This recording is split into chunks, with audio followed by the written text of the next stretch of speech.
Hey guys, welcome back to another episode of In-Depth Angling. Today we are taking a look at the crappie spawn on Stockton Lake, located in southwest Missouri, breaking down the patterns, locations, and tips to help you catch more crappie during the spawn this spring. If you are new to the channel, fish Stockton Lake, or want to catch more crappie, consider subscribing so you'll get notified when a new video gets released on YouTube. For all of you who are a returning subscriber or viewer of the channel, thank you for supporting me make more videos and lake breakdowns like this one. Let's dive right into this thing and start breaking this lake down. As the days are getting longer in the spring, the water begins to warm across Stockton Lake up into the crappie spawning temperature range of 55 to 65 degrees.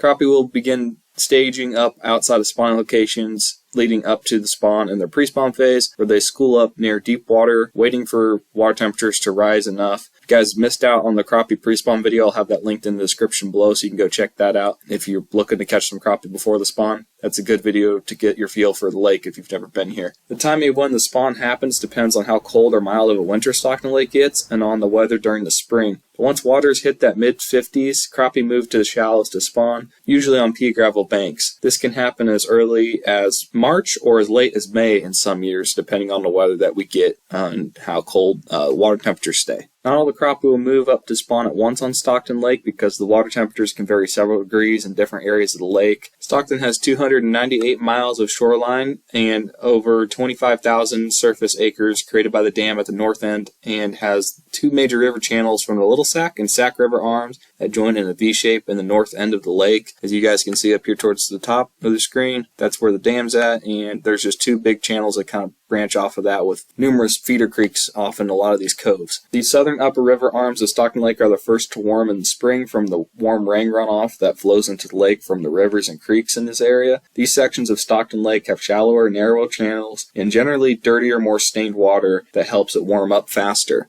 Further up you get over here towards Aldrich, or further up over here that you go towards Rourke Bluff and Mutton Creek area.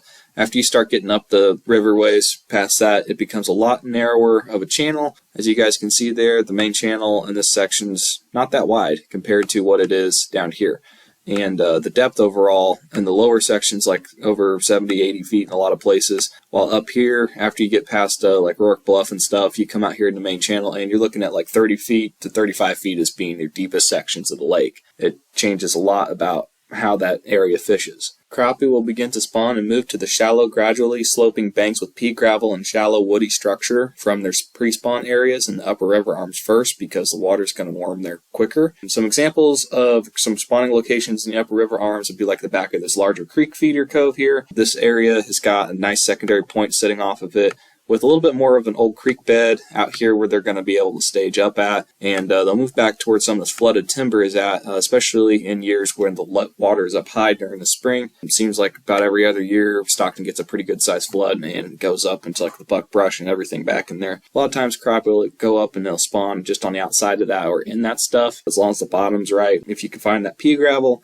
kind of a flatter bank, and where there's a lot of this creek runoff coming in back here from these two feeder creeks, you're going to have a good area for those crappie to spawn, and that's really a good spot to go target. They'll move up there as soon as that water temperature reaches that 55 degree area. That'll actually happen back here in the back of this cove before it does out here at the mouth of this cove, because that warm rain runoff that we get in the spring back here will warm this water up much faster. It gets back there before it comes out here to the main lake. With that being said, crappie do push back off a lot of times during the spawn if we have really bad weather, like severe cold fronts, where that water temperature up shallow cools off quick too, just less water there for it to heat and cool. That area is going to fluctuate a lot in temperature. So some of these fish will come up and go really shallow during the pre-spawn phase and then pop back off over here like into this creek bed again after we have really cold rain or something that shocks that water back down to the 40s. We get that kind of weather pattern quite a bit on this lake. During those times when you're getting a lot of that runoff up there, the water usually gets dirtied up, and I like to use bright colors in the dirty water like chartreuse on your crappie jigs in these areas. Chartreuse, yellow, orange, pink's good as well. The dirtier the water, the shallower crappie will spawn up to a couple feet of water. So if we have pretty clean water conditions out there, these fish can spawn in a lot deeper because those eggs need some sunlight and they need to be able to hatch. So the dirtier the water it is, usually those fish get pushed up even closer towards the shore and up shallower into these feeder creeks. So if you're back here where you're going to have a lot more dirty to stained water, I'd expect for those fish to be spawning within the first few feet of the bank. If you are out there towards the end of the lake where it's a lot cleaner, they can spawn a little bit further off the bank. In general though, up in this area around Rourke Bluff, I like to cast 1/32 or 1/16 ounce crappie jigs into shallow areas you think crappie will be spawning, and work them by reeling in steady, trying to keep your jig in the strike zone, not really letting it drag on the bottom, but not keeping it right up at the surface either. You kind of want to hit in that middle of the water column zone. But, you know, if you're fishing 5 foot of water, have that jig be about 2 to 3 foot down. And you can do that either by throwing out a bobber and working it back slower so you don't have to reel in so fast, or you can use it just by casting out a lighter jig, like I said, a 1/32.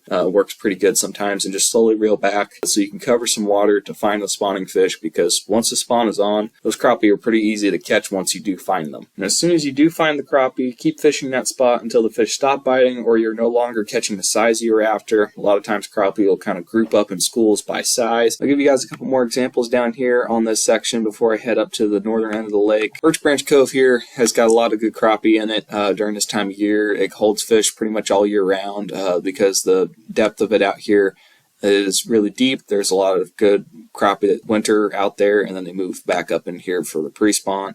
There's just a lot of flooded timber, a lot of brush piles, and everything that crappie would really want in this cove. Good depth and stable water conditions. But in the back here, we have another really good creek bed, good creek inflow right back in through here. The water comes up, and that water heats up. They'll be sliding back over here to these flatter banks. And on a map, what I'm looking for is where these lines are kind of far apart. That's indicating more of a shallower, gradual slope into the water, as opposed to these hard lines wherever it's really thick and kind of close together. That's going to be a steeper drop-off. And those are going to be good spots for those fish to go back during cold fronts or when we have bad weather or during their pre-spawn. But when they actually move up to go spawn, they'll go to these flatter banks and look for hard spots where you have that gravel or small rock that they can go up there and make beds with. Those bigger creek coves are going to be your best bet for finding crappie, but don't ever overlook these smaller cuts inside these banks here along the channel wall, because there are some good spots in the back here that get flat and have a lot of good hard cover for them to go spawn in as well. I usually end up catching a good mess of crappie out of some of these pockets out over here along the old channel, and there's a lot of different offshore areas over here as well on the main lake. I've got some good hard spots, and some of those flats have got some nice gravel where those crappie will set up and spawn on as well. Doesn't always have to be in the back of a cove. They can spawn right on the main channel. You just got to find that right depth and bottom conditions for them to be able to go do that. Having some bait in the area and some woody structure, like I said before, will attract those crappie in there a little bit more and make one area better than another. A good little resource for you guys to have if you're looking to find some of that woody cover that makes the area stick out for crappie more so than others. Go to the Missouri Fishing Interactive Map that the Conservation Department's got. I'll link this down below so you guys can go check it out. But all these different orange icons on here are cedar brush piles that the Conservation Department has sank over the years, and you can click on them and it'll tell you stuff like the year that they were placed in there, the structure type, and the coordinates for them, so you can go out and find them if you're in a boat, or if you're just bank fishing. Some of these are close enough to shore you can go and walk over to if the lake's down still, where you can cast out and maybe catch some crappie off of. So I'll link that down below if you guys are interested in checking some of these structures out. Not all of them hold big schools of crappie during the spawn, but a lot of them help the area hold more crappie throughout the year. Like Mutton Creek, for example, has got a lot of these different brush piles all along through here, and most of those will be used throughout the spring because not all the crappie are going to be up at once. So there's still going to be some post-spawn and pre-spawn crappie in those. But like in the back of Mutton Creek here and along some of these different little pockets and corners throughout this cove, there's going to be some crappie going back in there and spawning that are usually sitting out here in these brush piles. You find some of those covers, higher densities of those in an area, there's more crappie there in general. You're going to have better luck catching them there in the spawn as well on the bank as opposed to those offshore structures. Moving up here to the north towards the lower end of the lake by the dam, larger creek coves can have slightly warmer temperatures towards the back from warm rain runoff and being far enough away from the main channel that they can be several degrees warmer, making those crappie go up to spawn there first. Crappie will be up in these areas first compared to coves that are not so far away from the main channel. So some of these little pockets, like I mentioned up here before,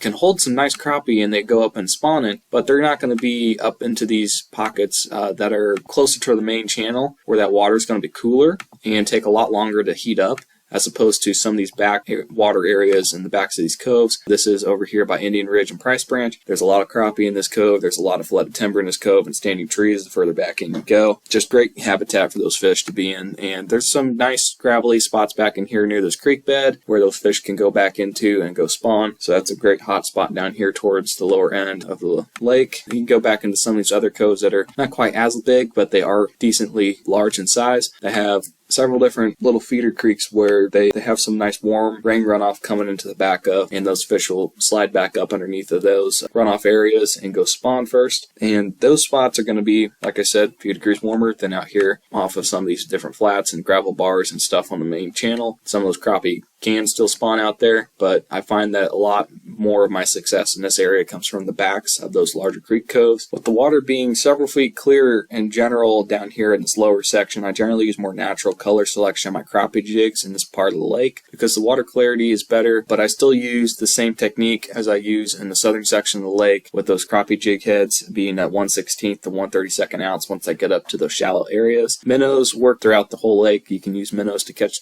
crappie during the spawn, but the problem with those that I find that I personally don't like is it's harder for me to cover water with those as it is a jig casting and moving down the bank. So if I'm looking for those better sized fish and I'm trying to find active crappie that are going up and spawning as opposed to sitting in one area, I'm going to be throwing jigs as opposed to minnows. But if you're from a bank or something, minnows might be better for you. Colors I like down here are white, silver, and blue for my jigs. The wind and waves in this part of the lake can be very intense, and on warm days that helps to warm the surface temperature, but be a little bit more careful out there. It gets to be dangerous for boaters in this part, especially if you're going out like in a kayak or a small boat. This area has a lot of whitecaps, especially during the spring when we get that southern wind pushing up through here, and there's nothing really to block it. And once you get past the two channels joining over here, there's nothing really to block it besides like this little island over here all the way up to the dam. So if you're going out through that main section on this lower part there with a smaller craft, just be careful and be aware that waves and wind can really turn on you out here on this lake and make it kind of dangerous for you to be out there. Depending on how high of water levels we get on the lake during the spring, bank fishing can be a great way to target crappie for those who don't have a boat. If we get high water, a lot of the areas are inaccessible to bank fishing from the flooded brush that surrounds the lake, but that flooded brush also makes for great spawning habitat for those crappie. Once the spawn starts, it usually lasts 2 to 3 weeks as long as the water temperature stays in the spawning range of that 55 to 65 degrees. This is a great time of year for kids to go fishing for crappie as they are shallow and easier to find, and once you do find them, they are almost always willing to eat if you present a bait to them correctly. We are fortunate to have both white and black crappie in Stockton Lake. There is a 10-inch length limit on Stockton Lake that allows for crappie to reach larger sizes and have bigger population of quality fish in this lake as compared to some of the others in Missouri. The Missouri Department of Conservation Electrofishing Survey samples from 2022 found 62% of white crappie were over the 10-inch length limit and 56% of black crappie measured in over the 10 inches as well. Those numbers just mean that we have a lot of nice sized quality fish that we can take home in 2023, and this should make for some great days of fishing on the water this spring and some future fish fries for us anglers. I hope this video helped you learn something about Stockton Lake and the crappie fishing has to offer during the spawn. Thank you for staying to the end of the video. If you have been paying attention, this channel has been growing like a weed lately, and I can't thank you enough because without you, this channel doesn't exist. So thank you for supporting me make more content like this for you. Till next time, tight lines and explore deeper. There's more out there.